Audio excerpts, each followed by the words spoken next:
So we've got our 2015 Subaru Forester here with a TR580 CVT transmission. We're gonna change the fluid on it today. And so first, before you do anything, we've got the fill plug here. We're gonna crack that loose just to make sure that we can get it out before we drain the fluid so we don't strand ourselves. So let's crack that open. That was actually way easier than all the other ones we've done. So now that that's cracked open, I'm gonna get onto the drain plug.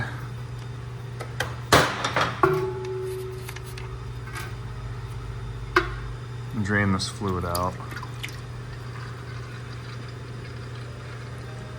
Let's go ahead and let that drain for about 5 minutes, and then we'll come back. So now that the fluid's basically done draining, on the back side of these drain plugs and fill plugs, there's always a washer, crush washer. Go ahead and take those off and replace it. I'm gonna leave links in the description where to find those crush washers.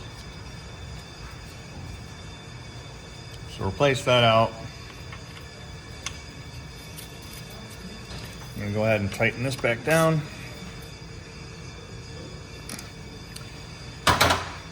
And now with the drain plug tightened back up, we're just gonna come over to the fill plug.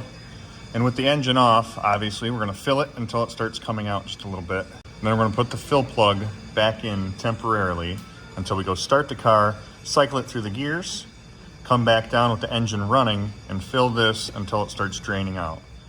So this is just a basic fluid transfer pump.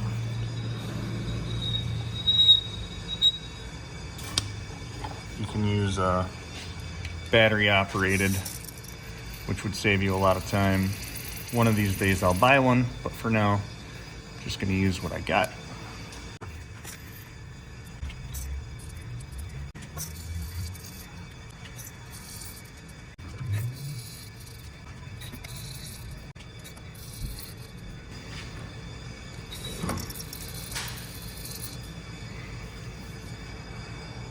So now that that's dripping out of there, I'm just gonna finger tight this fill plug. We're gonna go up, start the car, and cycle it through the gears really quick, come back down for the final fill. All right, so inside of the car, we're just gonna start it up.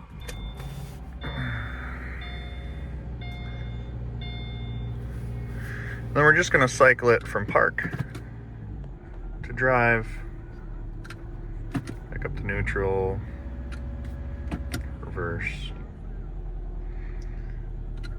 So the whole object of this is to just pump that fluid through the transmission so that we can take up some of that void space that we just drained out. Because without cycling it, you're probably going to get a false reading as far as your actual full level is concerned. So once we've cycled through, drive, neutral, reverse a few times, we're gonna go ahead and throw it in park. Now we're gonna leave the car running, get back underneath, and watch the temperature as we fill it. And once we get between like 90 to 105 degrees, that's gonna be our sweet spot. Typically I take it between 95 and 100. And then once it stops dripping out, fill it up, call it a day. So the car's still running. We're coming back down for the final fill. We can take our fill plug back out. Now we're just gonna, same thing as the,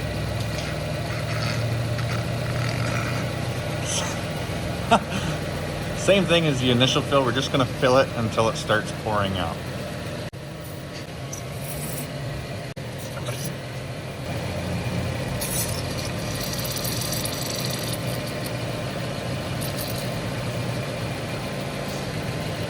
All right, now that it's dripping out,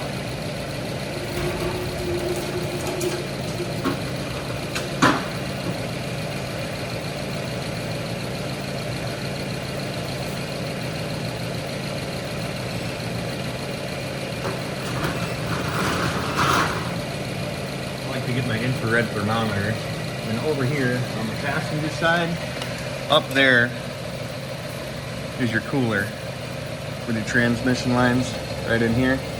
So I take my thermal and get it on those cooler lines, and that gives me an idea of how hot the fluid is coming out of the transmission.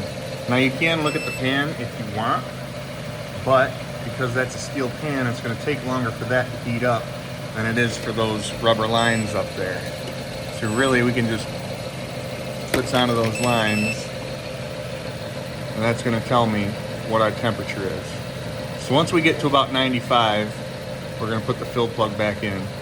And as you can see over here, the fluid's still pouring out. Well, how does it keep pouring out? By design, transmission fluid expands the hotter it gets. That's why our temperature is so important. So once we get to about that 95 degrees, that's when we're going to put our fill cap back in. So now that we're about that 95 degrees, we're going to come back and put our fill plug back in. Don't forget the crush washer on that one.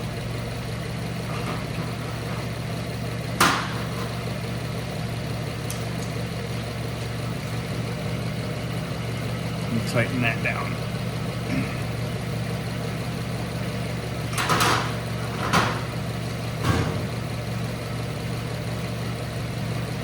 So I'll leave the links for the fluids and crush washers and even that thermal gun down in the description for you in case that's something you want to use. We are going to put the car back down and do a transmission relearn, just so you know how to do that.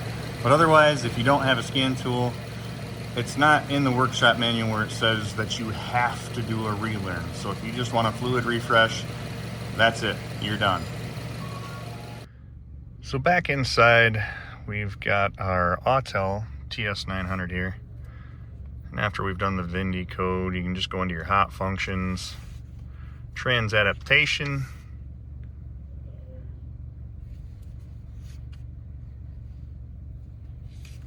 and AT learning mode. Now if you're not up to temperature, it will prompt you to get up to temperature, but we've already done that. We've got the vehicle up, hit the parking brake, ignition off, just follow the prompts.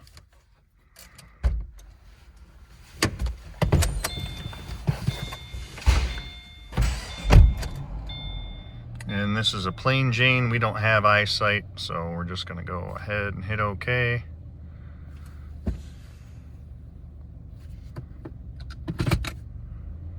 So holding the brake, put it in drive.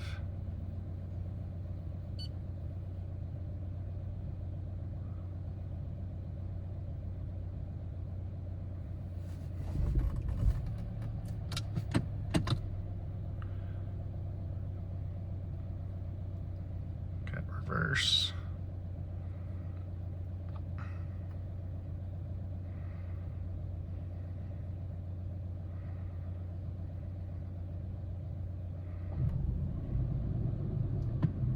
And neutral. Ignition off.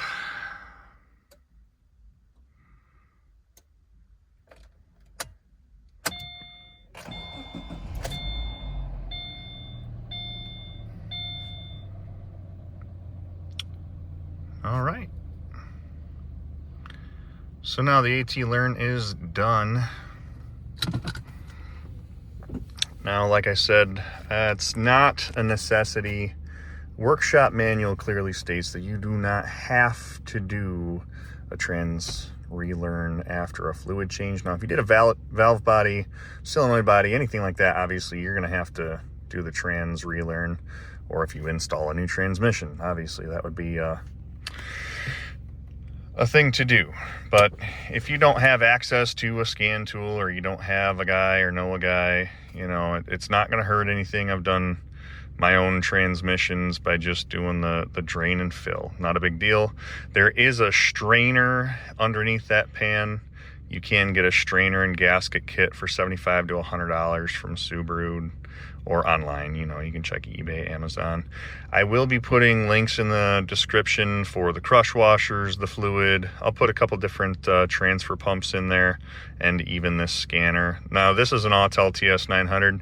Probably don't need anything this crazy, but this is my everyday TPMS diagnostics scan tool. It does quite a bit, so hope that helps. Like I said, you just want to make sure you're about 95 to 100 degrees there on the final fill, and you know, just put the fill cap back in once you reach that temperature. Do the trans relearn if you'd like to. If not, no big deal, and that's all there is to it. It's not a very long drawn out process. I know in some of my other videos, like the Outback, people are telling me that dealers are charging upwards of $500 or $600 to do this service. This is like less than $100 if you do it on your own. Obviously, all you need is something that can monitor the temperature of the fluid and a pump to put it into that fill port. So no big deal there. And like the infrared scanner or infrared thermometer, that's very inexpensive. You can get one at Harbor Freight or Walmart or something, 20, 30, 40 bucks at most. You can, if you have an Autel scanner like this can monitor the transmission temperature as well. If you just go in through the PCM and live data, you know, you can monitor the transmission temperature if you want to be just more accurate as far as the transmission fluid temperature goes. So you can just go into live data, you can just go into all data, and then you can just go ATF temp right there. Right now we're at 132 degrees. So, you know, if you're under the vehicle and you don't want to depend on, you know, the infrared thermometer, bust out your scan tool, go to live data, and you can monitor that temperature. And once you get to about that 95 to 100 degrees, you know, do your final fill and top it off and call it a day. Well, thanks for watching, guys. Appreciate the support. Catch you next time.